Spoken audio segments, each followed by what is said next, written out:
This is Dr. Riaz. I will like to walk you through the step by step about the various segments of the HUJ, starting from home here. First, we all need to acknowledge and congratulations for all those who have made the decision go to HUJ, inshallah, this year. May Allah make it easier for all those who are going to participate in this trip, for the people who are going to be making a trip and also who are helping to make the trip from the family, the Hajj companies, and the organizers. It's not an easy job, so all of us we need to understand what's the purpose of the Hajj etiquettes, spirituality, and manasiks of Hajj, and then may Allah make it easy to prepare for the feeling of presence of our Creator during the trip, uh, that we should come closer to Him, especially on the day of Arafah. And we want to make ourselves ready for spiritual purification, acquire a new circle of God-fearing friends to learn from, have a habit, lifestyle after we come back to Hajj. Also, we like to spiritually upgrade our lifestyle after we come back from Hajj so that we continue.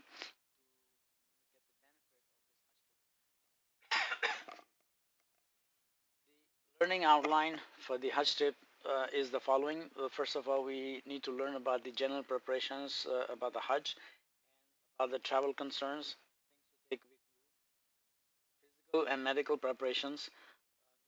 Really important because many people they like to go to Hajj with medical unresolved and active, or they flare up when they are there. Therefore, get yourself medically fit and better. Then spiritually, we should be prepared. We should know about the place we're going to. That's Masjid al-Haram. We should know about how to perform the Umrah. Those who have performed Umrah before that many times should also pay attention each time they go for a new experience. Similarly, the Hajj experience is new each time if you go. And talk about the various steps of Hajj, inshallah, and then we'll visit Medina, purpose of visiting Medina. So, what will be our lifestyle after we come back from Medina, Hajj, depending on which is the last destination. And let's talk about the general preparation that we need to really focus every part of it. Number one, the Hajj is not a vacation. It is not to be taken lightly. A serious and very difficult and trip of the hardships. We should prepare mentally to deal with all the hardships that might be coming. So when we decided that we want to go to Hajj, first thing you need to do for all of us is to clear our mind from the worldly things right now. If you haven't done that before, we should plan to do it now. And then we should also develop more sincere and higher level of humility with politeness in dealing with one another. Important that is the foundation and the basic step in our spirituality, that we develop humility and learn to how we talk to each other, how we deal with each other, how do we actually ask for help or demand for help. And the help is a voluntary thing, it should not be demanded. And if you get the help, do not be in a demanding mode from now on.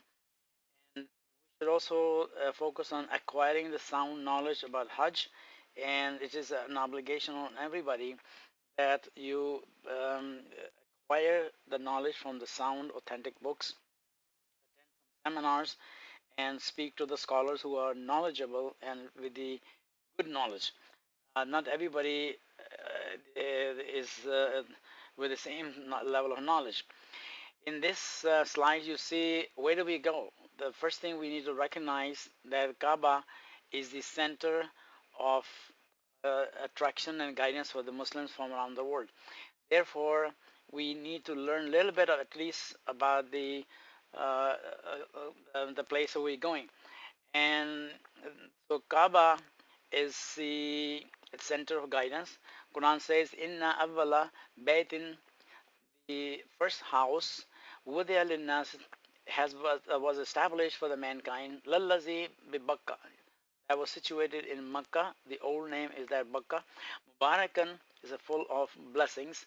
Wahudan, and the guidance. Lil alameen, for all the mankind.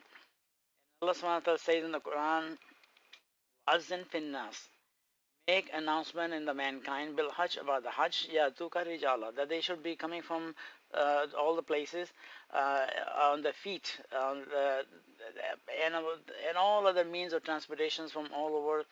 Uh, we have modern transportation today, and we can get there very quickly.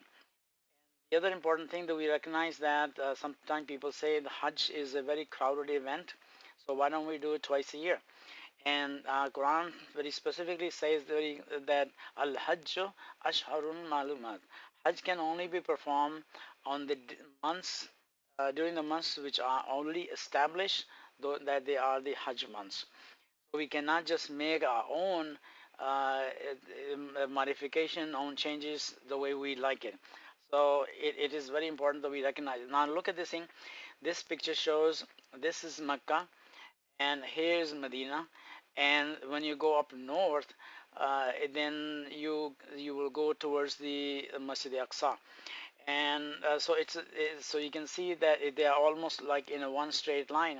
When the Prophet ﷺ used to pray before they took over the control of Kaaba, he would sit on this side, that's the south side, and facing the north side, that the Kaaba will be in front of him, but in a direction that where the Qibla was. So that time the Qibla was north and in the Baitul Maqdis, but then he would have the Masjid al-Haram in the middle, so he would not ignore that. And next, we need to understand in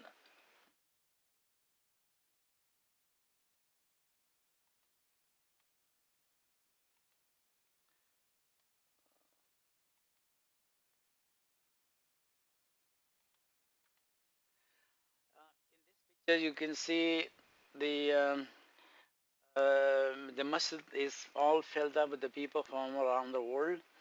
All of them, as we make a direction of Qibla, Kaaba, and practically when you are by the Kaaba, you can see people are sitting all around facing the Kaaba. Full concept from your home all the way down there, face to face to the Kaaba, and you could be standing in any direction. And here you can change the direction depending where you're standing. Home, it is the direction that you have to take, which is like this. That in the U.S. from north the northeast of that. Now, some people in U.S. also has a different concept that they want to see the Kaaba southeast. So direction is different. So there's one masjid in somewhere in the U.S. That has two qiblas because of the difference in opinion, which way the Kaaba should be faced according to one that this is the way the travel is done. The other one, this is the way they want to go through that because that's the way they see it. These are the directions from all around when the people come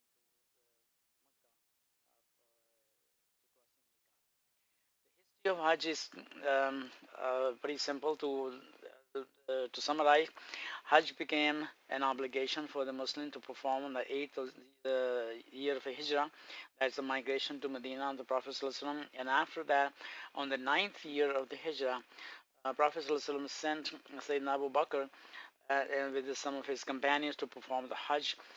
And then in the following year, on the 10th year after the Hijrah, Prophet ﷺ, he went himself, thousands of the companions, to perform his first and the last Hajj. And let's see upon whom is the Hajj an obligation. And the very first thing is it has to be adult and Muslim. And the importance of Islam is that if a person, being a Muslim and becomes murtad and gets out of Islam, he's lost all the benefits of Hajj. And when he becomes Muslim again, he has to perform the Hajj again. has to have a mental and physical capability to understand and wish to perform the Hajj and everything involved in the Hajj. He has to know that. And then physically and medically should be stable. If the person is physically unable to do, that is disabled to perform the Hajj and can afford it and has the capability of financial qualification that he should be able to do it, but physically cannot do that, then he has to hire someone to perform a Hajj Badal on his or her behalf. And the person who is going to be doing Hajj Badal must have done his her own Hajj first. And also, you cannot make the niyyah for the two people. That means if you're doing the Hajj Badal for someone, then you cannot do Hajj for yourself or anyone else. And if you're doing for yourself, you cannot do Hajj Badal. So you have to do only one at a time, and your own Hajj must have been performed prior to the Hajj Badal. A year before that, it should be done that way. And the mahram is required for the women, that is in case of medical emergency, that they if need any help in case, then the person who is qualified to be mahram or the husband is the one who can deal with that. And the ladies over 45 are permitted to travel in a group of ladies or the Hajj company where the ladies are present to act in place of mahram to help out when if another requirement is that the person should be free, should not be a slave, should not have been in torture or imprisonment, then it's not an obligation. And the travel requirements be followed if it should be the Hajj season, the government rules, local and the rules of the land where you live and the land where you're going to be, all the rules must be obeyed, and it has to be peaceful passageway without any hardships on the way. And the Hajj finances are very simple and straightforward. It has to be cost affordable. Quran says, "Man istata'a ilayhi sabila," the one who can afford the trip towards that is in the entire passageway. That means you head out from home to Saudi Arabia and back, all of that has to be covered by the expenses. And if you are able to afford all of that, that's the qualification istata'a. However, it also needs to be considered that the people who are staying behind, the family members staying behind, their expenses has to be also taken care so that they are not in a hardship when the person who is going to Hajj behind. You have to make sure that they're well taken care all aspects of that. Now, if somebody cannot afford it but somehow reached Miqat and he's poor otherwise, but he's right close to Miqat, then it becomes obligation to that and cross that. The funds spent in this process must be all halal. Now, sometimes people earn money the improper way, and then they go to Hajj or Umrah. They think that will be the way to halal. It doesn't work like that. For example, if you're not able to do prayers, the salah, with the filthy water. Therefore, it's the same example that you cannot do the Hajj with the dirty money. You have to have halal funds for this. And you cannot take a loan for going to Hajj. You cannot request the funding from someone else because if you cannot afford it, you cannot ask someone to pay for it unless somebody wants to voluntarily, willingly, on his or own offer to give a gift for Hajj, then you can accept it. But the person who is a recipient, once he or she accept that, that is a gift of the money given to that person. If the person changes the mind and says, I don't want to go to Hajj, then the one who gave that gift cannot demand the money back. The gift is given is given. And the obligation is not on the part of the recipient, but the person who gives the money with the intention, his job is done. Now, not sell your personal belongings, necessities, or house unless it's your second vacation home is a different thing. However, your personal needs, necessities, items cannot be sold off. And in Hajj time, when you arrive, you first thing you start with the talbiyah, and in the talbiyah you say labbaik Allahumma labbaik, and you say Allah, I am here.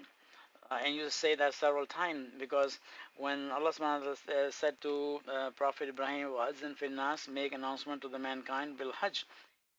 And when you say, Labbaik, I'm here, so it is in response to their call when Allah subhanahu wa ta'ala say, come to Hajj. And then when we say, Labbaik, Allahumma Labbaik, that means I am here. So it is in response to the call that we are here. And when we're saying it, we should be very much feeling it that, oh Allah, I'm here, as if you are in front of Allah watching Him. And then when you are spending the time in performing your tawaf, that is like in the state of salah. So the rules and regulations are almost the same when you are performing the tawaf, salah, except that you're allowed to speak during the tawaf when necessary. You're fasting, you're observing restrictions of the fasting. Similarly, you as if you have the restrictions in the state of ihram. Then also when it's restriction state of ihram are strictly observed, like you are observing the spend the money to cleanse your wealth in zakah and sadaqat. And when you spend the money in the Hajj process, it is also another means of cleansing your money. And when you give the charity sadaqah during the Hajj, it even enhances that even more. Fifth pillar, performing the Hajj, is already doing that. So in Hajj time, you can see all five pillars of Islam in practice. Now, travel part is something you need to really be well educated about because when people start to get the first shock when they arrive at the airport and they find they don't have the reservation, all these conflicts starts and bad feelings. Very first thing is once you decide to go to Hajj, you must give the complete and accurate information for obtaining the Hajj visa.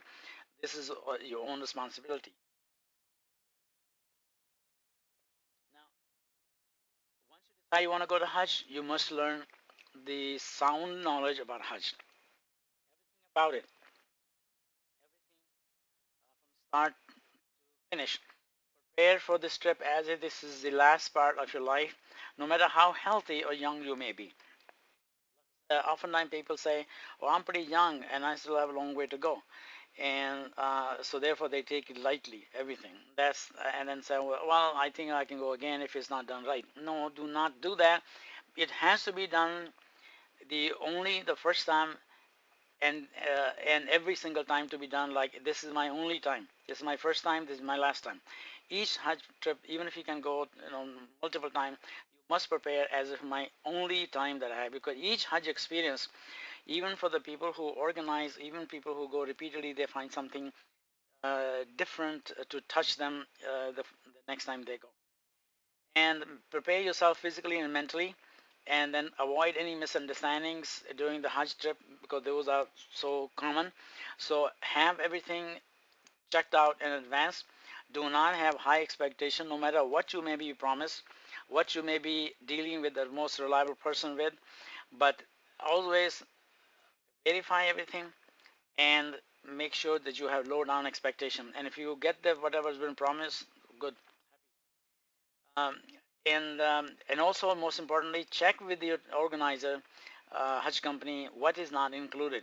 Get that in writing, what's not included, and it is your own responsibility to verify that because do not leave it to someone. Oh, I think he said, she said, If you have any issue, doubts, consider buying the insurance so you are protected in that in case of some situation. However, it will be strongly recommended to you all that at least you get a travel agency insurance for your travel part of it, which is the airline. Because if you miss the flight, no matter what reason or what might be the cause, you will have to buy a new ticket. Because all those tickets for the Hajj, when they are issued, no matter how much you paid for, then they cannot be refunded. Or if they are refundable, there are a lot of penalties. But the best thing is to get at least the amount of the ticket, and you can ask your Hajj organizer or go to the airline or various other means to get a certain amount of. Hajj is not easy task to arrange because it is all multiple different kind of personalities who come from all over the world, and each one is a VIP on its own, his or her right at home, and each one of them is very important royalty, and they at least act like that during the Hajj time, and sometimes, especially if they paid VIP package. There's no such thing as VIP package. And you are a guest of Allah, not of any Hajj company. And the land is Saudi Arabia with their own rules. And no matter what you may be at home, but under the Saudi rules, we are nobody over there. So keep in mind that Hajj is it's your own responsibility to lower the expectation and behave. And Hajj company only facilitates your trip, and everything else is under your own uh, responsibility. Whether we like it or not is something we got to show a lot of patience in every aspect of it, and the patience is very short in many situations. When you arrive in Saudi Arabia, be prepared first before you depart at home. That their flight changes are possible, as you may have your own experience. They can change you, bump you, flight can be missed, or it could be totally cancelled and there's no Hajj. It has happened. People have paid everything and they have no Hajj because uh, then there was no flight afterwards because all the flights are full. Call the moment you get the confirmation given to you that your booking is done for the airline. Ask them two things: reservation for the airline, not the travel agency reservation, airline reservation. But much more important than is get the ticket number of the seats, the airline ticket that's being issued to you. Get the ticket number. Do not have the ticket number, consider 90% problem that is going to be with that. So therefore, do not have a surprise. Get the ticket number, get the flight number, and call the airline yourself. Confirm that you have a confirmed seat. You have a confirmed seat by checking yourself. Now you have no one to blame but yourself if something goes wrong. So you have to make sure you keep checking it every now and then to confirm that the flight is on schedule and the seat is still confirmed. We had a situation in which a gentleman who told me that we confirmed that our flights are confirmed, and this is about 1 month in advance. Then a few days in advance, they checked again; it was still confirmed. And they said themselves, all the members of the family were all confirmed. When they go to the airport, they find out one of the person who was the most demanding, his flight, his name was not there on the flight, even though he said he had confirmed it before. Now, when he's checking on this thing at the airport, they don't have it. What happened was this thing, and I'll explain it later. When we arrived in Saudi Arabia, the problem was somehow fixed because they had to go to another flight. Another flight was booked for them, and no matter what we told the airline, they wouldn't take it because they just bumped it. They said, you're not on the flight. Your name is not on the list. You cannot go. They had to take another flight. When they returned back, so from Jeddah to back to US, again it was the same problem. They have no seat, no confirmation for them. What has happened is that when people make the booking, they give the first name and the last name as the agency will ask, and then the ticket is issued based on that. When they go to the airport people look what's the name on the passport. That's the name they're looking on in the booking. In the booking, they may have a first name, last name mixed up, or the middle name mixed up, or the spelling may be one or two alphabets missing or different. But what is on the passport is what they're going to look. If that name is not, that spelling is not in the system, you have no seat. This is why you need to make sure you spell it out what's in the passport when you're making your booking, and you spell it out again what's in your passport when you're calling the airline, so that you do not have a surprise. This we found out on the return flight when we said, okay, let's check it the other way around, and they had mixed up the first name and the last name. That's what it was. And when we got it fixed, but it took almost 2 hours to come to that conclusion. That's what it was, because otherwise airlines would not budge. And at the airport, um, you have By the way, you also need to call the airline in order to get the information about the baggage, and they are very strict these days about how much baggage they will allow. So some people will stuff the thing, and then they'll say, oh, yeah, no, so told me this much, this much. No, don't do that. What baggage is the requirement? Follow that. And if you have any meals questions, you talk to them. If any visa questions, you talk to them. If you're going any different destination after or before the Hajj, you let them know. You ask all the questions about that. Make extra copies of the visa pages because that may come handy at certain times in that. Especially in case the passport is misplaced or lost, you're not able to find, you need to make a new passport. The copy of your previous Hajj document on the passport will also be helpful. In Saudi Arabia and Hajj terminal, there are possible procedure delays. Medina airport has become international and is under construction for expansion.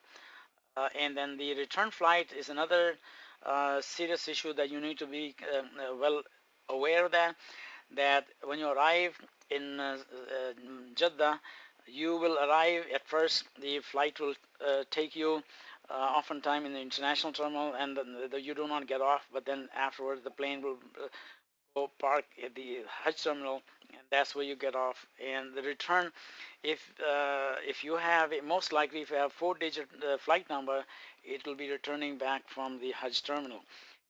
3-digit flight number usually come from the international terminal. Make sure return flight, you must check it, which terminal are you coming back.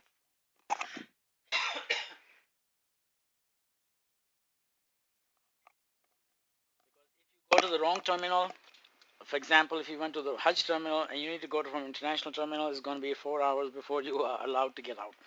It's a very difficult process to explain. Don't take any chance before you get on the bus going to Jeddah. Just make sure your driver knows it and you know it, and that which terminals you're going to be coming from, and ask this question from your travel agency. When you're in Saudi Arabia, the arrival, the procedure is that they will be checking that you have passport, you have visa, you have meningitis vaccination when you get on the line, and then go to the immigration. Then stay together as your family. You have to fill out the arrival card. They will give it to you. The very first thing they check at that time is your meningitis vaccination certificate, if you have it or not. Sometimes the meningitis vaccination certificate, it gets ripped off from the passport and gets lost, and you will have a problem if you do not have that at the time of arrival in Saudi Arabia. Make sure your meningitis vaccination certificate is with you. If it's not attached on the passport, make sure you have a copy with you to show them, and otherwise it'll be a big hardship. Luggage, once you've done through the immigration in Medina, you need to stop at the counter where you will put all the stickers for your Hajj destinations. And before you leave the counter, make sure everything is with you, what you need, your own belongings. And then you go to the side to get the baggage. And after you get the baggage, go through the custom, and as you come out of that, then you have to surrender your passport. Do not worry about the passport, it will be safe, but make sure you have a copy of the passport also with you, and a copy of the visa. And if you have a green card or other documents, you have copies of those as well. And at this point, you must start showing and control yourself. You're smiling, whether you like it or not. Or inside may be boiling, but outside should be smiling. And let people wonder what they think about why you're smiling. But have a happy face because it's going to be better for you. And luggage collection is your own responsibility. Packing it more responsibly is your own responsibility. And because if you want the luggage back after when you're coming back, you have to make sure you guard your luggage yourself. Whenever you get from one place to the other, luggage you should make sure that it get on the bus before you do that. And it should have all the tags of your name, address, phone number, and the way you're staying in Saudi Arabia also. And if you lost it, well, then you consider that is for sadaqah. And oftentimes this happens because people have no labels on it. And the other thing we should do is make sure there's a belt or a rope tied around it, so that if sometimes the baggage is mishandled, at the airports when they transfer one to they throw the bags, and sometimes they fall down and everything gets open no matter how the strong lock or other situation is. And sometimes when they load it on the bus, and we've seen that from the bus falls down and all your personal belongings are out on the road, and do not have that sad scene. Make sure you tie it properly and do not overstuff it. That's another reason it breaks down. Carry on should be one carry on, one check-in, and with the wheels, they'll be helpful for you. Make your dua, make your salah turga tawbah, and then make your will, write your will if you haven't written, or update if it's already done, and select a good company to be with. Because if you are going to be with some friends who socialize and talk too much, you're going to be wasting a lot of time. A good company to go to do the Hajj with, and good company to be with it in a, as your companion to be in the Hajj camps and otherwise to something to learn from, not to just be in a social. And then you also learn the dua to get on that means of transportation, and learn the dua to get off that. And the other thing that you must take no traveler check with you because nobody will cash it. Credit card, take only one good one and guarded, and cash is the one which is accepted everywhere. $100 preferred because you get 1 real less if you are any shorter than $100, 1 or 2 reals less. And but they will cash it 50, 20, and but it has to be newer bills, not the older ones. They will not accept. Divide the money into three parts and make sure each one of these locations of money is known to you. In case one is lost, at least you have some more. Do not put all your money in one place. Yes, some phone, either you can take it from here, but it'll be cheaper if you buy it over there. And most Hajj companies will give you the SIM card. You can put it over there. It's usually about 5 or 10 real worth of the time, and you can get a refill. But you have to have a refill of the same company. It's very easy to get that. And a refill, you go to any sarraf, anyone who has a money exchanger. They will sell you the SIM card as well as the refill card. Now there are people sitting in the street, those kids and others, selling these things, but be careful because some of these I've seen that they are used, and you get a surprise, and don't waste your time. Go to the authentic Sarraf big store where they change the money as well as that, and then that's more reliable. Um, Beware that there could be traffic delays, there could be checkpoint delays, bus breakdowns, nervous breakdowns, accidents on the roads, and accidents in the pants of sitting over there waiting, and hotel check-in time posted. However, it could be from anywhere 5 minutes to almost like a day and a half. It has happened like that. And those are the tricky people that you deal with them. They will sell the room to you as well as someone else, and so those things do happen. But beware that you go with the company that has your keys waiting for you when you arrive in the hotel, and you have to be ahead of that game. Otherwise, you get sorry picture. Bus ride. Do not assume that everything is on the bus and your luggage is on the bus unless you see that getting on the bus. And because a lot of people are getting on the bus when the baggage is loaded. The loaders do not know that if it's this your bus baggage, or the next bus standing to you their baggage. So you have to be the one responsible.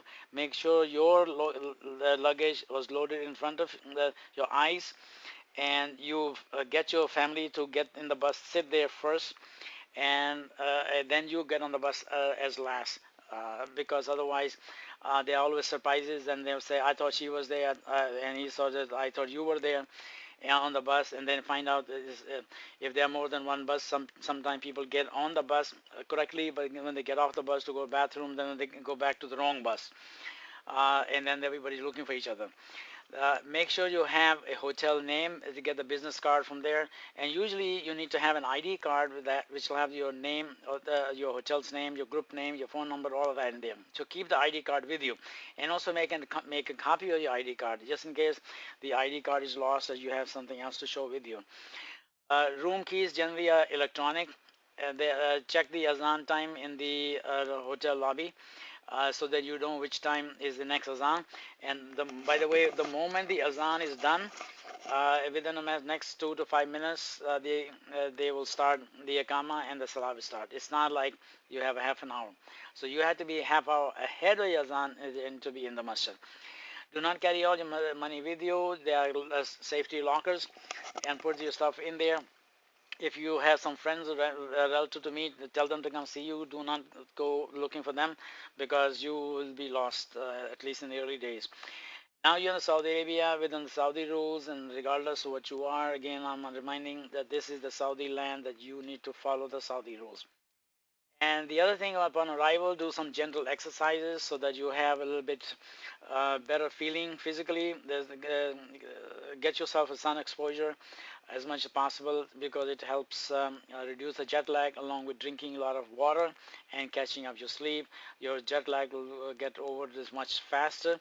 If you haven't brought your medicine with you, the ones you normally take, then you need to look for the pharmacy, hospital, doctors, but don't let your this thing be slipped, because you can go look for medicines, but those pharmacies are not like pharmacies here. They don't carry everything.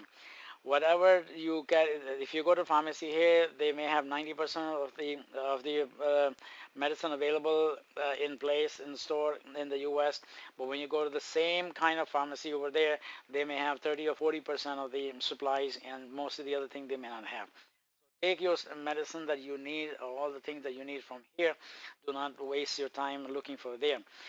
Look for your travel companions you were with. You look at your Hajj group leader, and make your own mini groups with your own leader, in order to organize this better. Do the prayer congregational, sitting down rather than standing in the alley, making people scared. These days, when people are walking in the alley aimlessly, the flight crew gets scared, and all these kind of problems can start. And you do not have to be standing and doing that. You can just do sitting. There's no problem with that. This is just a hotel lobby in Mecca facing the masjid, Abrajul Bayt. And now we will take the next step. What are the things that you need to take with you? The very first thing that everyone has to take is, the Quran says, what the zavwadu, that take all your provisions with you. That means everything that you need over there, you have to take with you. You cannot have the attitude, I will take it from there from someone else. You cannot have that, I will take it from my wife or my husband. No, because when you are there, even if you're staying two in a room, when you'll be in the Hajj camp, you'll be separated. And it will be kind of inconvenient that the men go out and stand outside the women's camp and waiting to see their wife, and then they're looking for toothpaste. You may get your own things with you separately, and whether you're two in a room or more in a room, it's better to be independent. Now, Quran also says that the khairu zad taqwa, that best of the provision that you can take with you is taqwa. So taqwa is the one which is going to be so much in need and demand and helpful during the entire trip.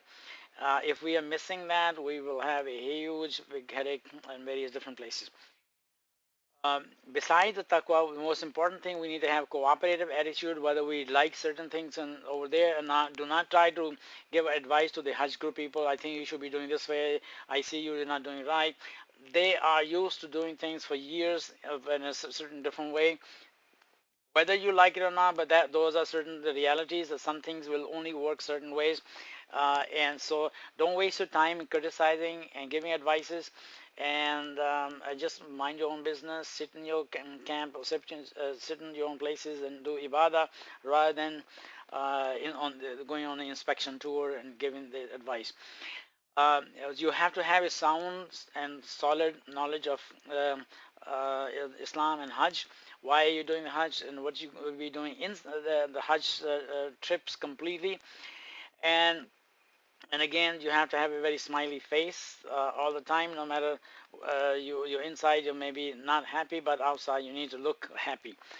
And you cannot be in the attitude of saying no. If something says that do this way, say okay, fine, thank you.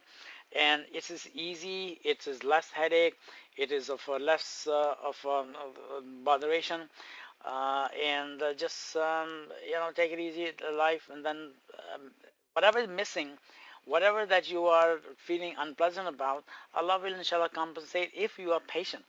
But if you are impatient or impatient, then it is not going to be of any benefit, because you're not able to change much there. And just don't spoil your Hajj. Do not spoil your temper. Keep that all under control. And also some of the things to take with you: a letter from your doctor if you have some medical issues, what problems you have. Make a copy of the EKG take with you. List of all the medicines that you're taking and for what purpose you're taking those medicine. Take some fruit juice powder, and nothing else you can take, like Gatorade powder. Take few of these Ziploc bags, and they will come handy. You can take almonds as for a snack and source of fiber. Two-ply paper towel will be very, very handy for you when you are in the airport or you are in the camps, where you can use as a towel. You need to go to the bathroom, there's not going to be any bathroom toilet paper, so you can use multiple different ways to do that. And when you're inside the masjid, and if you need some handy towels, the paper towel is also helpful. Sunglasses, light color umbrella, comfortable clothes, slippers, waist and money belts, to put some stuff in there. For example, the waist belt, you need to put money in the phone, and that's it. You don't need to put too many things, so don't make it a big stuffy kind of situation. Most of the big money belts, they're made of the vinyl, and they break apart within less than 24 hours most often. You cannot find it, for the men, the simple waist belts they use for tying the pants. You can just take that and tie your over the ihram. It will work out fine. You can take a small pocket. Usually, there's certain pockets available that you would put the cell phone in with a loop, and put the loop through the waist belt, and that's all you need. And so you don't need anything else. A small flashlight you may need at night when you're in the camp areas. A grocery bag to put your slippers in there when you're doing a tawaf or sa'i. Small scissor and thick foam pad that is useful in Muzdalifah. You can buy a local straw mat, and then you can have a prayer mat. You can put it down and go to sleep. Even though it is an open, rough space, but with this, even that, you can sleep are tired, they just go to sleep. But if you have a foam pad that you took with you from the camping stores, so for example, in here, large department store, you go to the camping section, and they usually have those kind of mats, about 20 inch by 72 inch, and you can just fold it, roll it, and take it with you, and that can come handy in Muzdalifah, especially that area. Mina area, they generally give you the mattress, blankets, and the pillow. And the personal items should also include clothing which are comfortable and loose fitting, no high heels, and wear the long top over there, because it is some local custom. It's a very comfortable thing. It's very inexpensive. You can buy for about 10 to 15 reals, a cheap one, and you can buy some extra. You can sleep in the same one. The, the dress dignified and comfortable. And most important thing is that do not forget to take your personal item, unscented toothbrush, paste, and the soap, and also deodorant should be also unscented, that you will need that. And if you're a diabetic, you take insulin, take with you. If you have if you use the glasses, you take the your prescription glasses, take one extra pair. If you use dentures, don't forget that you take them with you, because you will have an issue of if you leave them behind. And next thing is that if you use the contact lens, you should have some extra contact lens take with you, because do not leave without it. And there are going to be time or places where it's going to be difficult for you to tolerate, but you still need to learn to show patience. And you have to show patience in all these places, like mentioned here: shower line, hair cutting, and when you do wudu line, especially if you are going to do the wudu right before salah, it's a huge big line, especially the fajr time. is best thing is to go at least half an hour ahead when people are still sleeping, and you can get done easily. You come back. Otherwise, it may be almost like an hour or two to use the bathroom if you are close to that time, because everybody's doing the same thing. And best thing is to get up early and do all things that you need. Jamarat, stoning, and the bus arrival departure, airport arrival departure, doing the tawaf in the buses, Ihram state, and then eating lines, and then the elevators, especially when there are few elevators. All these are the things where you have a difficult time to get to the next step, and then you can lose your patience. That's where you need to be in control. Prevent the misunderstandings during the Hajj by making sure that you stay in touch with your organizer before you go to Hajj. Attend all the Hajj meetings before you go, and especially important to attend all the meetings during the Hajj time, because a lot of things change, a lot of instructions and locations of the room, meetings, another question and answer. All these things can change during the Hajj time. So therefore, you be prepared. That be in touch with your Hajj organizer. If they tell you they're going to be meeting in such and such place, and usually breakfast time and the dinner time is all everybody should be there, because that's the time that most of the Hujjaj are there, unless somebody has a pressing reason not to be there. Then because that's the time they will tell you what's our program next day, and you can also tell if you have a problem, and they can figure out what to do with that. So during the entire Hajj trip, please stay in contact, attend all the meetings, because if you attend all the meetings during the Hajj time, you're gonna reduce your disappointment at least more than 50%, because all the situations when things change all of a sudden during the Hajj, and if you are not part of the information chain or being present over there, then do not have any right to complain afterwards. You don't attend the meeting, that's when they tell. There's no way to individually call everybody, even if they know your cell number. No practical way to call everybody individually, and you cannot be calling the Hajj group organizer every time you have a question, because they cannot answer and deal with everyone. That's why make your own mini Hajj, mini group, and have your group leader go talk to the main group leader, and do not really be crowding around the Hajj organizer, because they have a lot of stuff to do. So the next thing is physical and medical preparation, which is very important, because people go to Hajj without proper health, and then they get into trouble, and then they start also blame on the Hajj.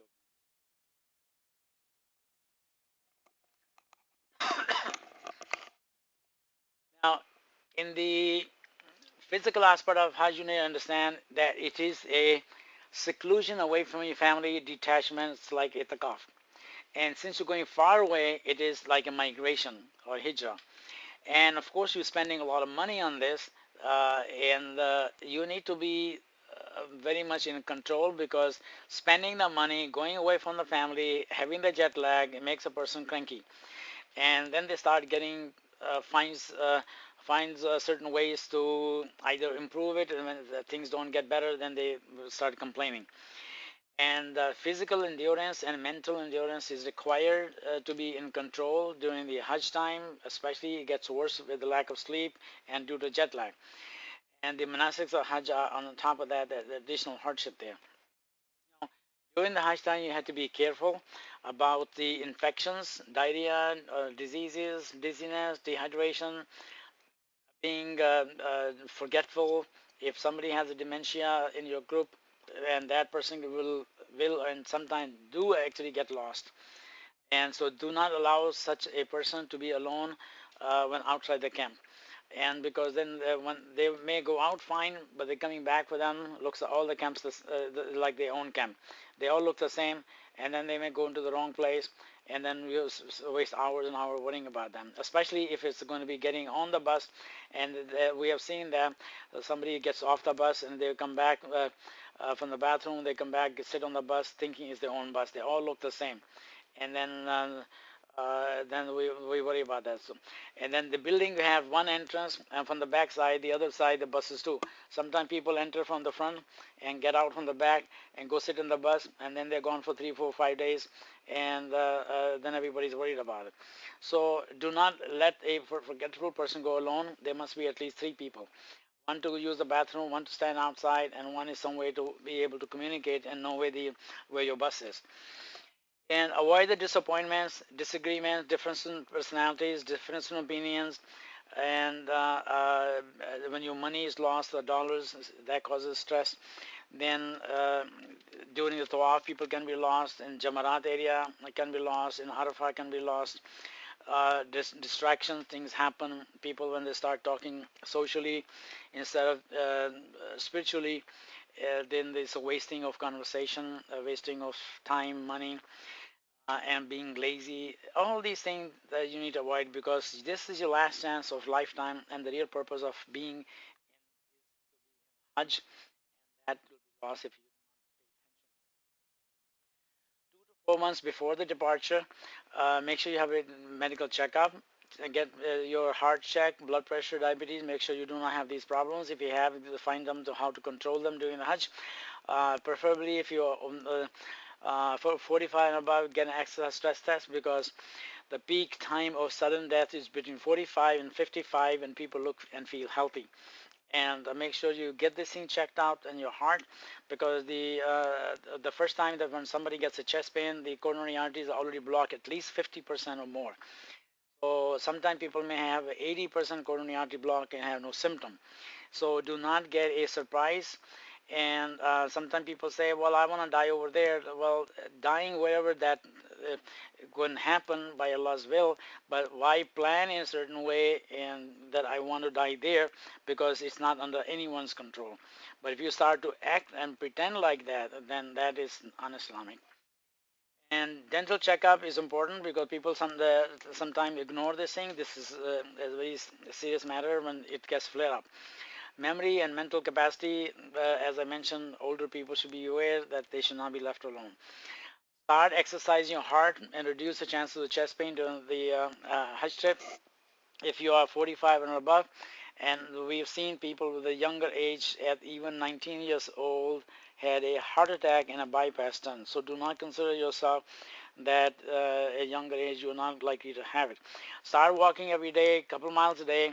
Start a little bit lower, but make sure before you go to Hajj, at least you're walking 2 miles a day outside the house, and walk bare feet inside the house on the tile, to train your legs and feet to walk in the bare feet, because it will cause blisters if you're not used to it over there, because it's our tile floor.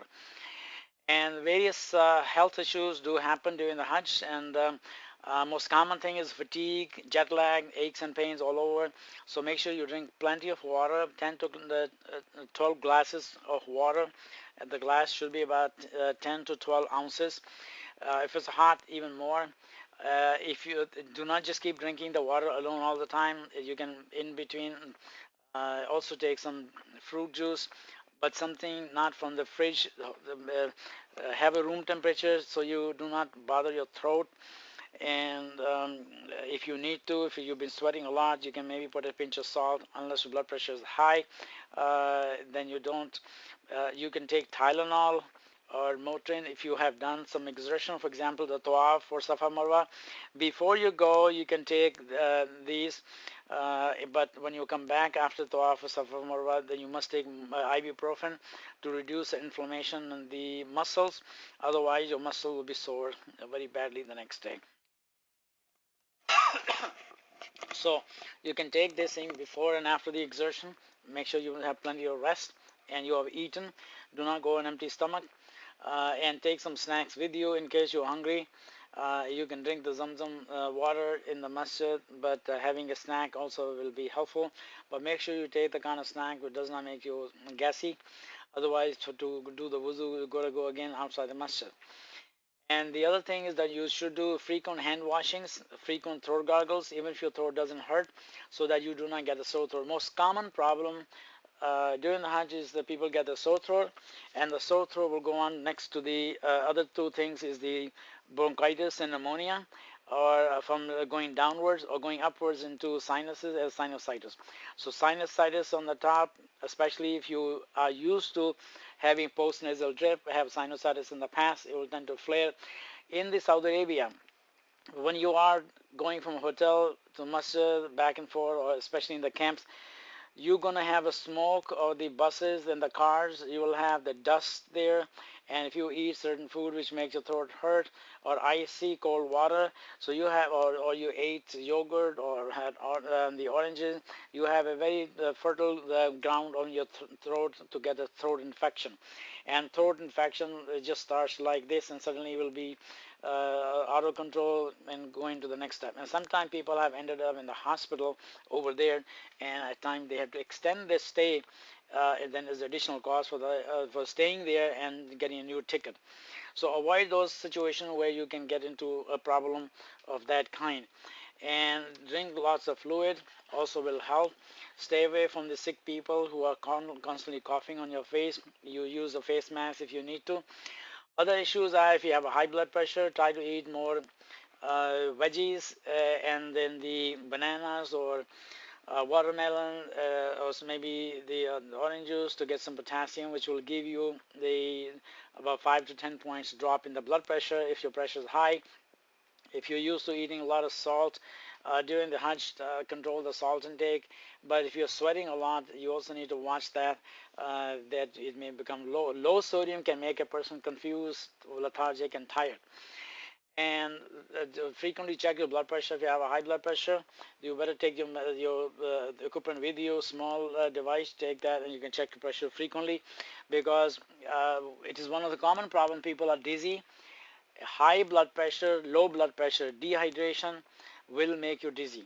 So high blood pressure and low blood pressure will give you the same symptoms: uh, dizzy, headache, feeling tired and weak, and feeling sometimes warm. All of that is for high and low pressure. So do not just feel it and take extra medicine. Feel and check the number. This is one disease that has to be treated by the numbers and not just the feeling. So make sure you have been taking your regular medication. And summertime, the need of medicines are a little bit less because you sweat, your pressure comes down. And then the other thing is, if you have a heart problem, you can get a chest pain with exertion, physical or emotional. At that point, if you, in case you have a chest pain, take aspirin. That usually is an 81 milligram, or whichever aspirin you have. Take the nitroglycerin under your tongue. Also, if you're taking cholesterol medicine, take one of that pill. If you have Tums or some antacid, take that. Take Tylenol or Motrin, and have at least 1 or 2 glasses of water and sit down and rest. Do not lie down. Just stay down, so that if the pressure drops because of the nitroglycerin, you have had enough fluid to intake of water, and also sitting down will prevent you getting from bad to worse. Lying down, they can also drop your pressure even more, so just be a little bit careful. And make sure you do not just take things by yourself, and usually there are many doctors in the group. Consult somebody, especially who's experienced in this regard. Women who are menstruating, if first thing they should consider before they go, they can take birth control pills at least a month or two in advance, which can prevent those situations there. But if you did not, or forgot, or don't want to, then you have to keep in mind, once the period starts, if you start your process of performing the Umrah, then you have to continue doing everything except the Tawaf and Salah and staying in the masjid. Everything else you continue. If you made the Talbiyah, you continue. If you had the Ihram on, continue. And when the restrictions and disappear, and you have purified yourself, then you can continue where you left off. And then if it happens to be close to the departure and you haven't done the Tawaf-e-Hajj, then you can do the Tawaf-e-Hajj and the Tawaf-e-Wida Niyyah combined, and then you leave. And if you did not do the combined, if you only had time to do Tawaf-e-Hajj and you didn't make the Niyyah for both, it still will be fine. You can leave. But the men have to make sure that they have to do Tawaf-e-Wida. They cannot do without it. And oftentimes, since they are together, so that is something that they both can make the joint niyyah for Tawaf Ziyarah and Tawaf Wida combined, if there's not enough time. But if you did this combined and later found out there was time, and you can go back and do Tawaf Wida again. Now, eating foods has to be careful. Should be fully cooked. Do not take any leftovers or open foods or cold food from the street vendors, and because there may be dust. Another thing, do not start anything new. Don't use any ice cube. Drink only bottled water, and do not use any tap water. You can drink the Zamzam water inside the masjid, and eat the fruits which you can wash it and peel it, and you drink water of 1.5 cup of water with each 1 cup of tea or coffee or a Coke that if you drink that. The first thing is to try to avoid the Coke or soda, because most likely people from India, Pakistan origin especially are more prone to getting sore throats when they get the sodas or the juice or certain kind of thing. When they go from one community to another, then their throats, the throats are usually sore, and stay away from ice cream if you can. You have to try to resist your temptations. Vaccination required is meningitis. All the others are optional. If the flu vaccine is required, then they will tell you required, but these days the flu vaccines are not available. And so I'm sure that they will know before the Hajj what else is required, but at this time the meningitis is the one is required. Other optional things to consider, especially with a health worker: hepatitis A, hepatitis B, typhoid injection or a capsule, tetanus toxoid if we haven't had them in the last 10 years, and malaria prophylaxis. Medication to take with you includes you take the Vaseline petroleum gel, particularly the men when you are in a state of Iran and the groins become with the rash. Then you can use that cortisone cream with the skin rash, Tylenol, Motrin, ibuprofen, Benadryl for allergies, Sudafed, runny nose, Imodium for running to the bathroom over and over again, Pedialyte for dehydration or Gatorade powder, throat lozenges, especially if you should try to get them with a low sugar if you're diabetic, because this can help. But throat lozenges, take the one which has anesthetic in there, especially if your throat is hurting. Pepto-Bismol or some others for upset stomach. And the antibiotics is important that you take two set of antibiotics, because if you have infection, sometimes people go uninformed, and the moment they land, they have the first one cough one time and start the antibiotic, and they have no other problem. Then they're going to get sick a few days later, and then the antibiotics, the one they were taking, wouldn't help.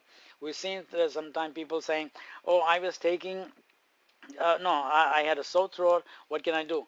Well, we tell them do this and this. Then they will say, "Oh, I've been taking antibiotics for the last 4 days." The problem is, why you consult the doctor when you already have become a quack and start taking the medication without proper indication?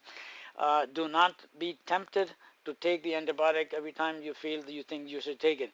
When you need to take the antibiotic, you make sure you complete the total course and do not take it by yourself. Talk to some doctor who is experienced in the Hajj matters and not just being a doctor, because the Hajj medicine is different than the other medicine. So travel medicine, Hajj medicine, and stay home medicine are all have different perspectives on that. Resist to start the urge for antibiotics, because people get sick almost like 3 times. After they arrive, a couple days later, they are sick, some of them, and by the time they are 4 days, some of them are really sick. And then if you start the antibiotic, then they will go to Mina after staying in Mina for maybe 2 3 days. They're sick, and then the third time they get sick is when the time of Arafah is done, and then the time to come back into Mina, and then a couple of days in Mina, and then they get sick again, because it's a the Hajj is a bug exchange.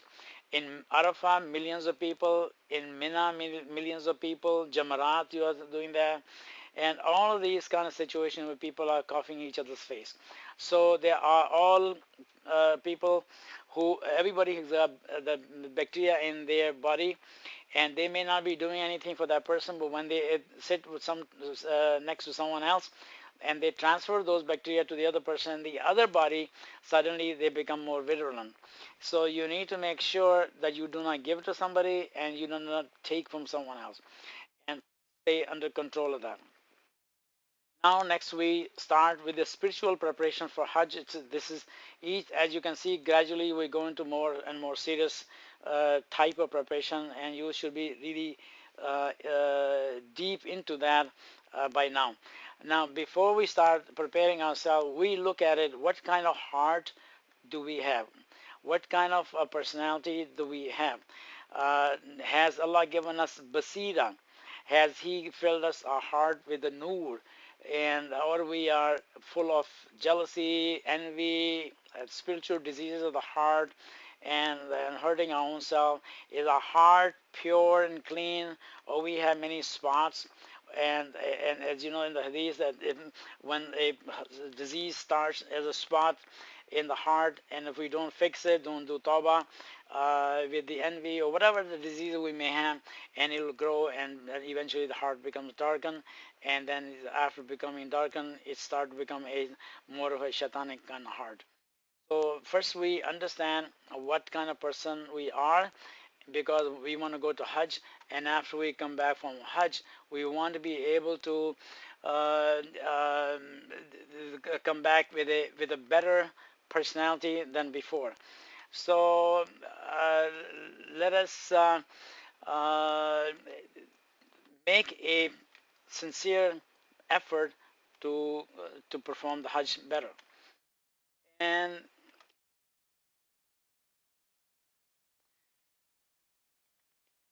then what is the first thing you need to know? What is the reason we go to Hajj? Number one, Allah subhanahu wa ta'ala says, "Wazin finnas bil Hajj." Make announcement to the mankind that they should come to Hajj. And uh, the second command, "Walillahi," and it is only for the sake of Allah. Alannas is mandatory upon the mankind. Hijjul Bait, that they should perform the Hajj of the house. So it is Allah's order that you come and perform the Hajj. And so when we go there, we are going there to obey command of Allah when He says, come to Hajj. So we go to Hajj because Allah says, come to Hajj. And we want to please Him. And then when we're there, we want to meet Allah and surrender ourselves to Him. Because how do we meet with Him? We have to feel the presence. It's the house of Allah. He's not inside the house. His power is everywhere, and His might is everywhere. So when we stay connected with Allah, we can start feeling of Allah's presence in us, around us. So our humility, spirituality, and the level of uh, qurba with Allah shows how closely we are in His presence and how closely He is with us. We have to feel that. And so therefore when we are there, and the third reason to go is to fulfill the first obligation of Hajj, being a Muslim.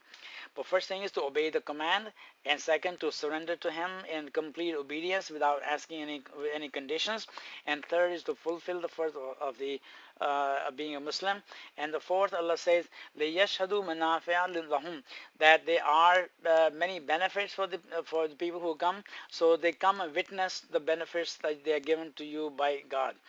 And then we are there to cleanse from our spiritual deviations that we have added in our life by adding the bid'at or other kind of distortions in the way we practice the religion.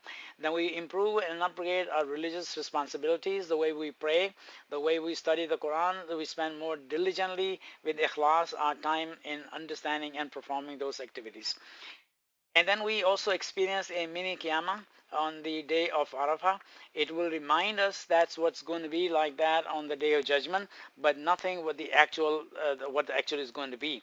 But at least it is a mini sample that can make the person stand with their hands up, with the direct line connected with Allah, begging for the mercy and trying to have a new beginning for us, and with all the promises that we can make over there, and then we have to come back and fulfill them. Then we return back as a better human being after performing the Hajj manasiks, doing Tawbah, promise to start the life all over again and even better. And then spiritually, we detoxify ourselves and cleanse ourselves the way we do various things. We improve our dealing with one another. We talk to each other with more humility and humbleness and politeness, and because we have to not only do it over there during the Hajj, but Hajj is a training workshop.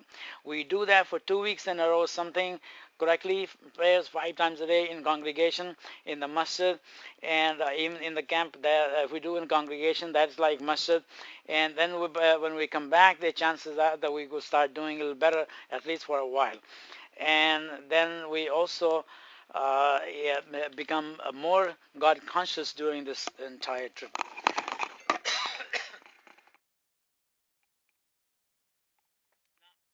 Let's look at the ABC of the Hajj trip.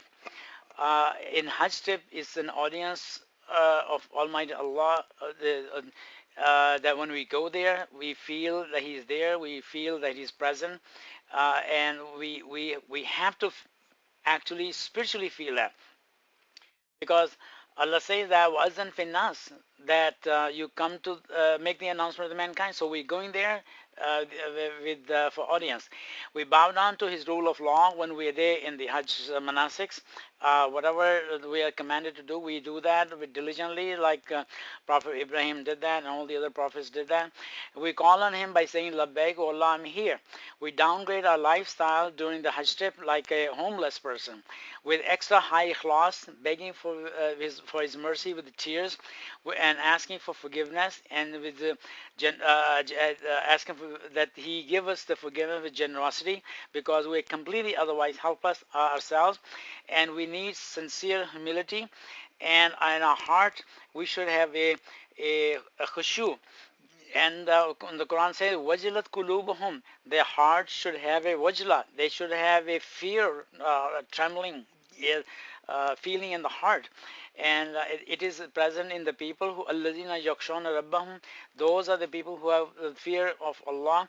They have khushu in their heart, bil ghaib, without seeing Him. Wahum min saati, that, and also about the hour. The hour is that of the day of judgment. About that hour, mushfiqun, they have another fear of that day of judgment, that we don't know if Allah will accept our ibadah. So in other words, they do have rija, they have a good feeling, but they are also doing everything with the fear, so that Allah will accept the ibadah if they did with the wajla, with khushu and shafaq. These are, beside the taqwa, these are the various different shades of the fear of God. So we have to have all these various stages and levels of the fear of God. And we have to have with iman and ikhlas, and must do our own muhasabah, our self accountability every day before we go to sleep, cleanse our wrong beliefs and acts of ignorance, and also jahiliyyah, that of all kind that we do, we have developed in ourselves in the way that we've been doing it. Now, some of us, if we, let's say if we do something wrong that is not checked, and we will continue to do wrong more and more until we've gone too far and we've forgotten what the real thing was. So it is so much distorted from the real fact, and then it becomes a norm for the person who's doing it. But in reality, it may even take us out of Islam. So we have to be careful of all kind of jahiliyyah, and we have to do with kindness in our character to develop and feel love and respect for each other, and always have a good kind of guman, or good feeling perception about other people. Never start say, oh, he or she, oh, I know that they're thinking bad about me, they are bad talking about me. Do not have a low opinion about the others, that they are bad. Do not have the low opinion about others that they have about you as bad, and always have the others are better than you. If we start with the others are better than you, our attitude will improve and change, and we will behave better and have a smile with us, and the relations will improve rather than be testy. And we have to have mercy for all other people. If we want to have God, Almighty God, to have mercy on us, we have to show mercy on His other creation, and not to do or think of doing anything act of disobedience to Almighty God, and during the Hajj and afterwards when we come back. We must obey Allah and have the complete faith and obedience to the Sunnah of the Rasul Sallallahu Alaihi Wasallam, and amr bil maruf, and also we forbid the evil, because Quran commands us ta'muruna bil maruf, that they order, you order the maruf, means the good the things that you promote, wa tanhauna, and forbid people anil munkar, the things which are forbidden. And we must do with patience and perseverance, and study and reflect in the commandments of the Quran while doing all these activities during the Hajj. And we must understand His commandments, His orders, and act upon them with a strong feeling that it is, each verse is meant for me. individually, myself, me, myself, and I. Not it is for someone else, it is for me. Because Quran commands us to say, Afala, why not? Yatadabbarun al-Quran. Why don't they do pondering or reflect on in the Quran? In other words, what is written in the Quran is not a kind of poetry or language or some kind of a book club. It is something for each one of these things for information for me, or each one is a commandment for me, and each one is a warning for me. Each one is something concerning about myself. This is what each one of us should say. Whatever is in the Quran, it was, let's say, story of the Bani Israel. It is not a story of Bani Israel. It is a reminder for me that it happened with Bani Israel like this, and it can happen for me. So we are not above the law. We are all under the obedience of law given by God, and we have to obey that law. We cannot go around it because we don't like it. It does not matter we like it or it affects one way or another. We have to obey the law of God. And then God says, why is that they don't ponder on the Quran? Am ala kulubin akfaluha. Is it that their hearts are all locked up? They do not understand. So if we don't understand, we don't practice. If we don't practice, we do not get the reward, we get the punishment instead. Because we will be doing something we don't know, we will be doing wrong, or we will not be doing at all what we required of, and then of course we get in trouble. So we understand the Quran and commandment with a very strong understanding and conviction. And then we have to have rija, which means the good expectation from Allah, that at all times, whatever that I'm doing for the sake of Allah, with ikhlas, with dedication and sabr, then Allah will accept, inshallah. And Allah says that for man kana yarju liqa, whoever has the desire that he wants to meet Rabbihi, his Lord, for yamal, then he has an obligation to perform amalan salihan. He must do the righteous deeds, because if we do the righteous deed, we're going to meet with him in good terms. But if we do the bad deeds or do not do the righteous deed as required, we're still going to meet with him, but it's not going to be in a good way. It's going to be in a way that we're going to be very sorry about that. And that is something we have to watch out. And Allah subhanahu wa ta'ala says that if you do good deeds, and then you should have good expectation from Allah, because Allah says whatever is in the heart of a person that I will do for that person, that's exactly what he is going to get that. So we have to have good expectation from him, because he only does everything which is right for us, whether at that time we understand or like it or not, but it is for our own benefit. Because Allah says if you do sabr and shukr, then you will be in good shape. Why? Because Allah says, Ma yafulullah bi azabikum. What will Allah gain by punishing you? In shakartum wa amantum, that if you are showing gratitude of all the blessings given to you and you are a believer, what will Allah gain for punishing you? Nothing.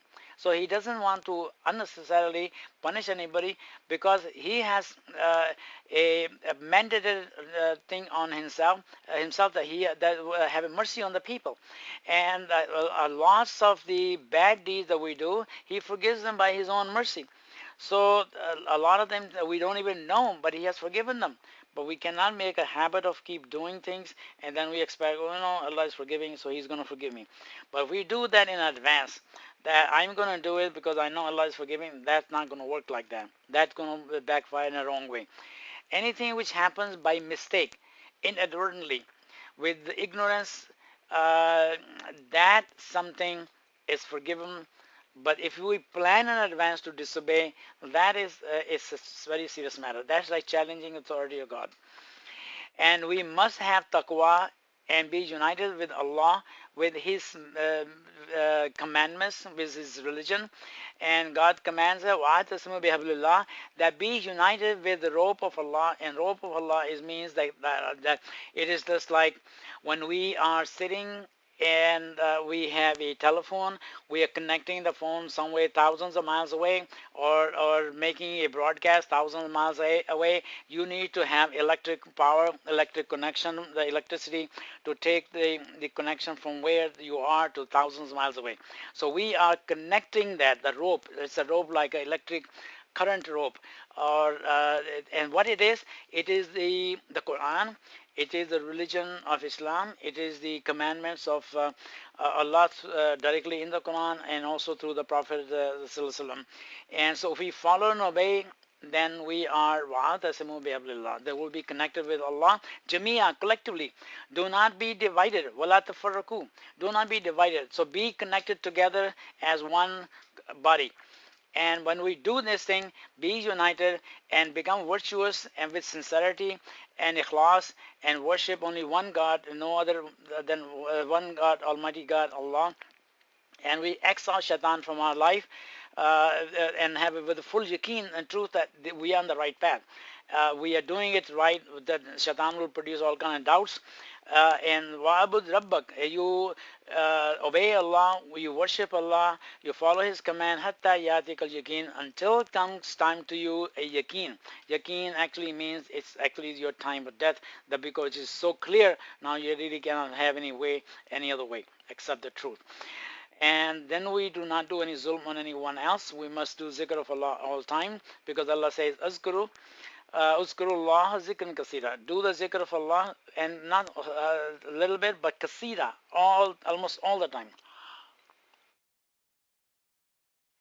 And Allah is asking the question, Alam yani allazina amanu. Hasn't the time come for the believer, an taksha kulubuhum, that their heart have khushu in it, li zikrullah, so that they can turn to Allah with the zikr? Hasn't the time for the believers come yet, that they should soften their heart with the humility to do the zikr of Allah? And so why don't we start now? When we start to prepare, why don't we produce humility now, so we can continue, and it has then chance of having high humility during the time when we are inside the Hajj trip. And when we perform a salah in the masjid, it's about 33 times rewarded more than one. But if we do the salah in the masjid in Makkah, Masjid al-Haram, it is multiplied by 100,000 times. And it's like 55 years and 6 months of their multiplication. And if it's a 5 prayers a day, and it's 270 years of 9 months of worship in the prayer. And how about the bad deeds? They also can multiply. So we have to be careful about those. Now, everyone should study the verses in the Quran about the Hajj, all Hajj related verses, and I won't go into details about that except very quick and very few as I want to mention. Ja'alallahu al-Kaaba, Allah has made the Kaaba, Baytul Haram, the house of sacredness and sanctity, Qiyaman linas, for the people to be able to do Qiyam and worship. And it has to be for someone who is able to afford it, the trip. And one of the very important commandments of Allah in this is that in the Hajj time, in the masjid, particularly in the masjid, but all other places too, la tushrik bi shay'a. Do not do any shirk of any kind while you're there. وَطَهِّرْ bayti, and keep my house clean. لِلطَّائِفِينَ, people who do tawaf, وَالْقَائِمِينَ, who do the qiyam, وَالرُّكَّعِ sujood, and do ruku and sujood. It is important that we do that, because Quran says it's such a very powerful command. إِنَّهُ مَنْ يُشْرِكْ بِاللَّهِ, indeed anyone who did the shirk with Allah, فَقَدْ حَرَّمَ اللَّهُ عَلَيْهِ الْجَنَّةِ, he has made haram. Allah will be the one to make haram for him to be able to get into the Jannah. So Jannah is haram on the person who does the shirk. So that is something and if we look at it, many of us are doing the shirk in various different shades, maybe small, medium, large, maybe very trace amount, whatever, but it's Allah is forbidden. Do not. La tushrik bi shay'a. Of shay'a means nothing, absolutely, with no kind, with no amount, no quantity whatsoever. Because if it is, فَقَدْ حَرَّمَ اللَّهُ عَلَيْهِ الْجَنَّةِ, and not only the Jannah is forbidden, but مَأْوَاهُ النَّارِ, its final destination or piece of rest or vacation or final place of retirement will be in the nar and the hellfire, which is very, very there's no description that can satisfy anybody. وَمَنْ فَرَضَ فِيهِنَّ, whoever has found himself that Hajj has become obligation, and he is already decided to go and he's going to go, and he has undertaken the Hajj, فَلَا رَفَثَ وَلَا فُسُوقَ وَلَا جِدَالَ. There should be no worldly, silly conversation, وَلَا فُسُوقَ, and there'll be no arguments or evil deeds, وَلَا جِدَال, and no fighting, fil Hajj of any kind, no fighting whatsoever. In other words, all those situations which can create fasad, which can create a problem, all are forbidden. And this is the command for Allah. I mean, do not do that. It's not just something it's good not to do it, but it is forbidden to do it. And the next thing, وَمَا تَفْعَلُوا مِنْ خَيْرٍ, anyone who does a good deed, يَعْلَمُ اللَّهُ, Allah will know. If we do any good deed over there, he has all the angels recording it. And the righteous people, when they're really sincere with the class, they want to do the good deeds, and they don't talk to anybody. They don't even want to whisper loud in their heart, so that even the angels, they want to hide from the angels to writing them down, because they don't want to even let the angels see it, and they want only Allah to know that. And so they are so much secret of doing good deeds. But sometimes when people are trying to show, oh, you know what, we do tahajjud every day, we do the Hajj every year, we do Umrah so many times, we do this, that. Do not do that, because that you lose everything. And so having a cover on those things is better. And Quran commands again, another requirement on that is fattakullah, fear Allah, mastatatum, fear Allah to the best of your istata, your capability, your ability, wasma'u, and listen, wati'u, obey, wanfiqu khairun li anfusikum, and spend in the way of Allah is better for you. And waman tatawwa khaira, whoever does extra credit good, not required, beyond the requirement, he does that, find Allah shakirun, Allah knows, he will appreciate it, and he will reward it. And so we should do extra good deeds which are not part of requirement, but we are doing because it will please Allah. And وَاتَّخِذُ Maqam Ibrahim Sallah. Maqam Ibrahim is a part of the tawaf, the related activity. After your tawaf is done, you do 2 rakat salah. We'll talk more about later. And then do the zikr of Allah after you come out of Arafah. And Allah says that how to do zikr was kuruhu kama hadakum. Do zikr the way He has guided you to do that. That means after we come back from Arafah, do not waste time in socialization. Do the zikr of Allah as intensive as possible as you can do. Consider yourself, you are in itikaf. Even people around you, you are a single solo itikaf in your mind. And exclude yourself, and then dedicate and connect to Allah, and block out all the people from around in your mind. And then show respect for of Allah's signs and symbols, and that is called Sha'airillah. Allah says, "Woman yu'azzim sha'airillah," whoever show the honor and respect to the symbols of Allah, فَإِنَّهَا مِن تَقْوَى الْقُلُوبِ, it is the taqwa of his heart that is showing, that is doing that. And we'll talk more about in the Hajj about the haircut and other situations to pertaining to that. And 2 days before the departure, take short naps, walk daily, avoid dehydration, eat fruits and veggies, take your prescription medicine as needed, control your blood pressure before you go.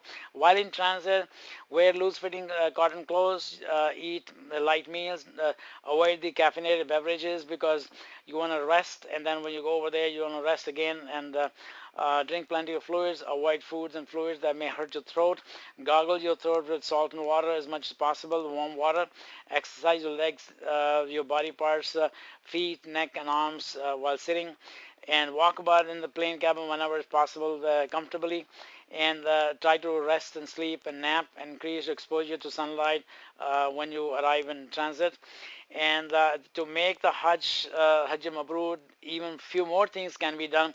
And Quran says, "Allazina tabu," those who will do tawbah, wa aslahu, and they make the islah, they make the corrective changes in their life, wa tasmu billah, and they become united with Allah, with all His commandments, and follow and obey, and that's how we become united. Wa akhlasu dinahum lillah, and then we purify and dedicate our religion only for the sake of Allah. In other words, we do things with Allah in mind. And Allah says, "Wasbiru," and do the sabr when they are confronted with some calamities. "Wasabiru," and then they become more patient when someone bothers them, somebody hurts them. They do have a problem in confronting with other people, but they stay under control and do not lose their temper. And warabitu, and stay steadfast. Once you get out on the path of Allah, there will be tests and trials, there will be hardship, there will be difficulties, and there will be disappointment. But do not get disheartened. Continue, be steadfast, and stay on the path, and do not change course, and do not change your routine. Wattaqullah, and again reminder: be God conscious. And laisa lil insan illa ma sa, nothing can be given to the mankind except for what he struggles for or he works for hard for. And unnas the sayu sofa yura, and his struggle, his hard work, his labor will be soon seen.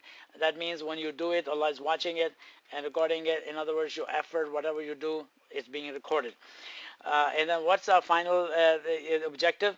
And that is to be mal mu'minin, that we become with the group of mu'minin, together with them, la'allakum tuflihun, so that we are all successful on the day of judgment. But every time we decide to do something good, the shaitan will put a waswasa in ourselves, and especially when we go into the Hajj, the shaitan will be working even harder to make us fight with each other, lose temper, be more demanding, asking for things. Oh, I paid for this, I asked for that. Why are you doing this? Why are you doing that? Why didn't you tell me this? You should have called me. I paid for this kind of room, but you give me this. All these kind of things are thought-provoking. All are behind them with the shaitan provoking you, that why are you taking this lying down? You paid for this, how come you have a complaint? Make a phone call and talk to Allah, that, oh Allah, I paid for this and he gave me this, and you do the justice. Let Allah help that. Allah will be the best of wakeels, not the people.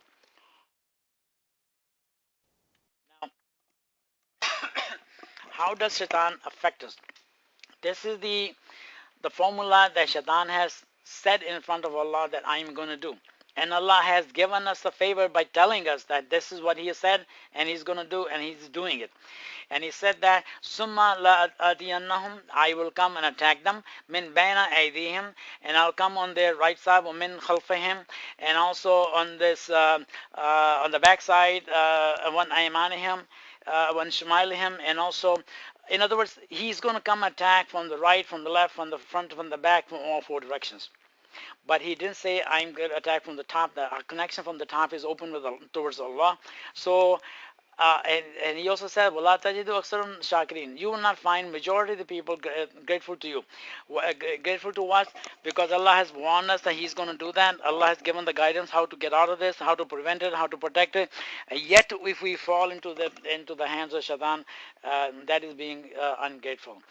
Now, how does he attack from the right? By making the person feel at ease. Oh, you have done enough worship. Take it easy, relax. Don't worry about it. And there's salat time in 5 minutes. Oh, that's okay. You're tired. Why don't you go maybe a little later? Why don't you do your salah and the combined later? And so he will make a person lazy. His obedience to Allah will become slowly with less and less spirituality. It's like we open the bottle of soda, carbonated soda. When you open that, it has all spirituality in there, and after a while, it becomes kind of deflated. And so that's what like a bottle open after 4 hours in hot weather, and that's what we turn into like that. If Shaitan continues to attack, we keep giving in. And then he's going to attack one Shemailhim. And from the left side, he's going to come and tell you that go ahead, do this. Don't worry, nobody's watching. And even if you do that, it's only one time. There's not going to be a problem. It's no big deal. And then, of course, and afterwards, you can do Umrah, you can do Hajj. It'll all be clean. No, that does not work. If we plan to do wrong and we plan to do right afterwards, and all is apart in advance, that is a conspiracy type of thing. But we do not plan like this. We do not plot like that. That's the wrong way to do that. If something happened inadvertently, bejahalatin, it is something that Allah will forgive. But if we plan in advance to disobey Allah, and that is challenging Allah. That's not really something any one of us should even think about it. Because sometimes people do it because Shaitan will make you do that. Because he say, okay, go ahead. Nobody's watching. Don't worry about it. So by doing this thing, we stop struggling against the nafs, against Shaitan, feel at ease, and because it's not so bad. And how does he attack from the front? By self-pleasing. When you do salah good in the masjid, you're doing very spiritual practice and start to make you feel good, that, oh, I'm doing good. I am doing more good deeds. And so it is like a delusional deception resulting in that, oh, I'm doing fine. I'm a good Muslim. I'm a good person. I'm doing this. So it is euphoria. It is a riyah, it is a pride, self-pride, it's an arrogance, it's feeling of goodness in self, and then comparing better than the others. That is all negative. It's all shaitan making us do that. So everything will be just wiped away. And then he attacks from the back, makes you fearful of poverty, encourages the stockpiling of the goods and property, and don't share with other people. Do not give it to the needy, and being stingy and becoming miserly. And this is something also not so good. So as you can see, attacking from all directions, he said that, and then he also said that that I am going to attack. And then he said, "Wala tajidu," and you will not find any majority of those people showing gratitude to you. So he promised to attack. He also said that most people will not be grateful. Do we want to be most people, or want to be the minority good people? Now, how does Shaitan actually gets the access and gets the assurance that he's going to be with us? And the Quran says, Allah subhanahu says, وَمَنْ يَعْشُ عَنْ ذِكْرِ الرَّحْمَنِ, whoever will become negligent of the zikr of Allah, نُكَيِّزْ لَهُ شَيْطَانًا, we appoint upon him a shaitan. In other words, a person who is negligent, Allah subhanahu wa ta'ala say, okay, go shaitan, be a part of that person and become buddy. فَهُوَ لَهُ قَرِينٌ, he'll become his close buddy. And you can see he will be constantly attached with that person, and the person will become like, oh, I take it easy, I'm fine, I'm doing okay. So because shaitan continues to make him go in the wrong direction and keep reminding him, don't worry, I'm watching, don't worry, you're okay, nobody's seeing anything, nothing has happened. So this becomes a close friend, close advisor. So if we look at it, check your close friends.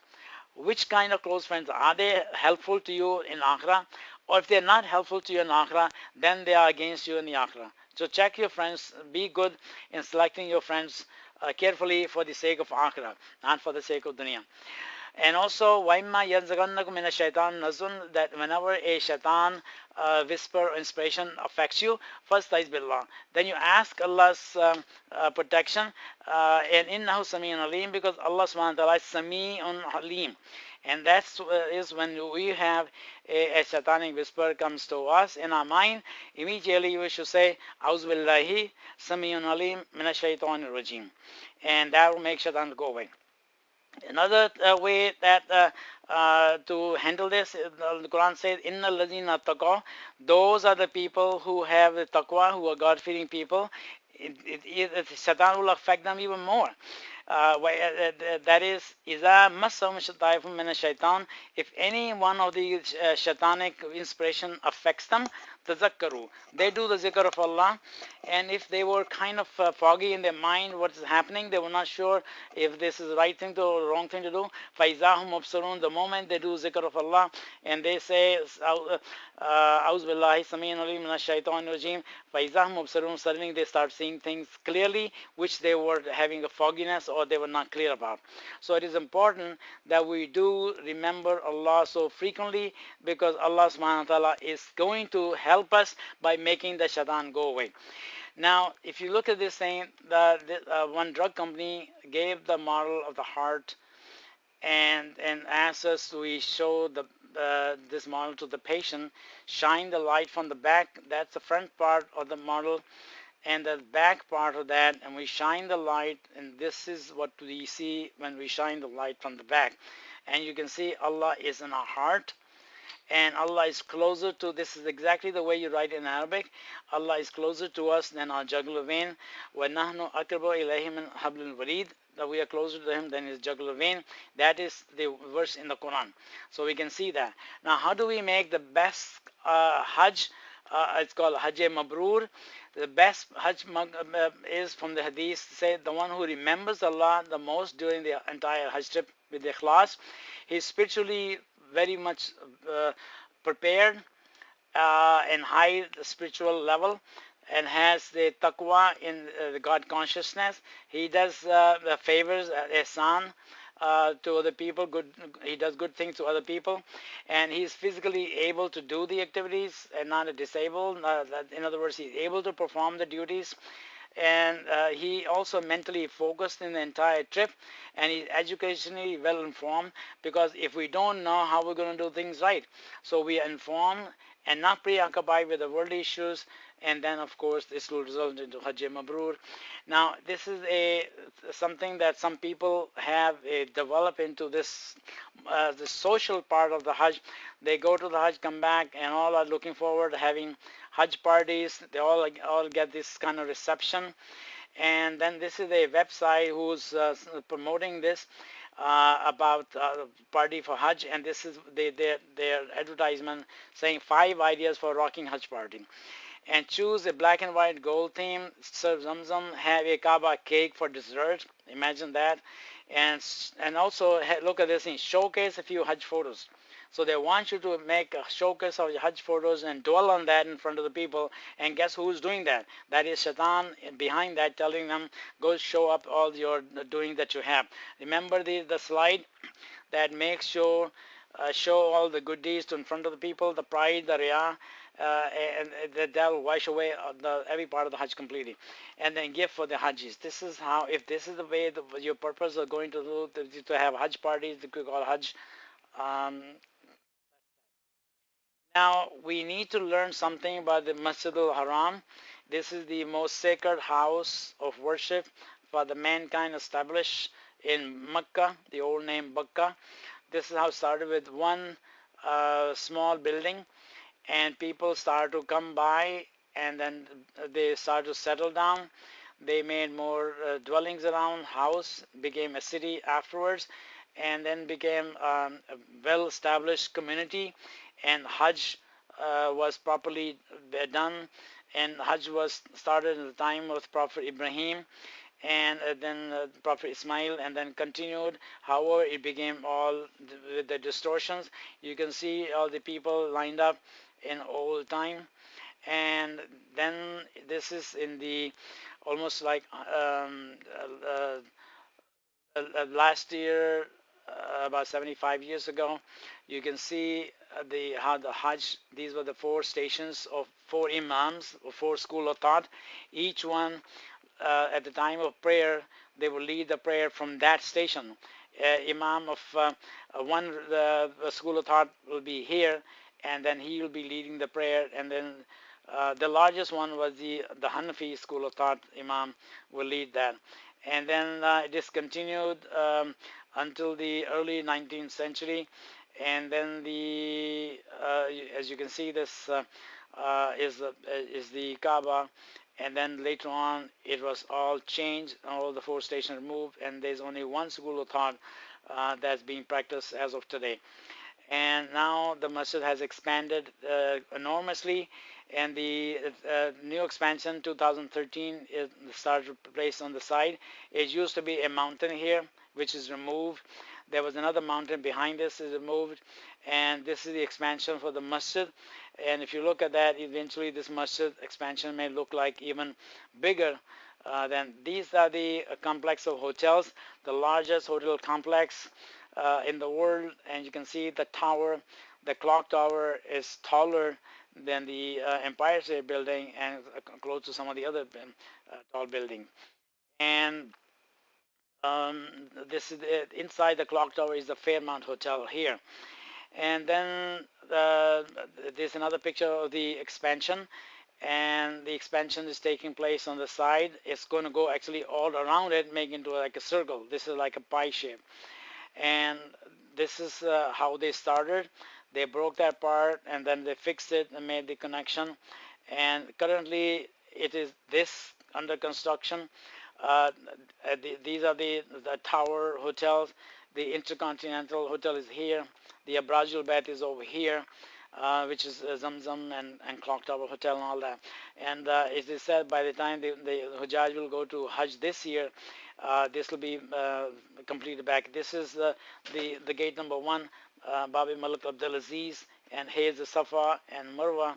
And eventually, once the picture is complete, this is how it's going to look like.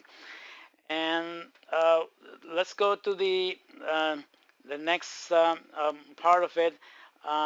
This is the extra construction on the road going to Mecca, and that's the Quran landmark over there for entry into the Miqat area, and then this is coming from Jeddah, and the Kaaba is a rectangle-shaped building, not a cube, as some people think. It's about 2.5 or 3 story tall. The entire building is Kaaba, and this semicircle is a part of the Kaaba which was unfinished because they ran out of the halal funds, and every year they remove the old covering, divide it into pieces, and distribute to the people who come there and the other dignitaries, and then they wash the Kaaba inside outside with Zamzam, and then they put a new covering.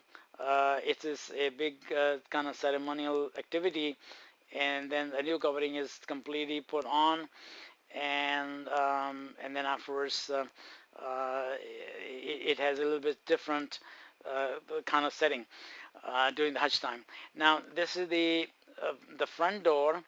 Here's the black stone, and here the Rukn Yamani, of the corner facing the Yemen, and this is the Hatim, and the the door of the Kaaba. It used to be two of them going in, going out, but now it's only one door to go in, and on the right side the stairway to go up onto the rooftop. And that is how you can see go inside, and the door called Babi Toba going to rooftop, and this is inside, and these are the three views of the inside, the door leading to the rooftop, and the other walls of the Kaaba inside. The next thing is to perform Umrah. We'll take a break here, and then when we come back, we will continue with the Umrah and then the Hajj, inshallah. At this time, I will take a break, and they'll be back.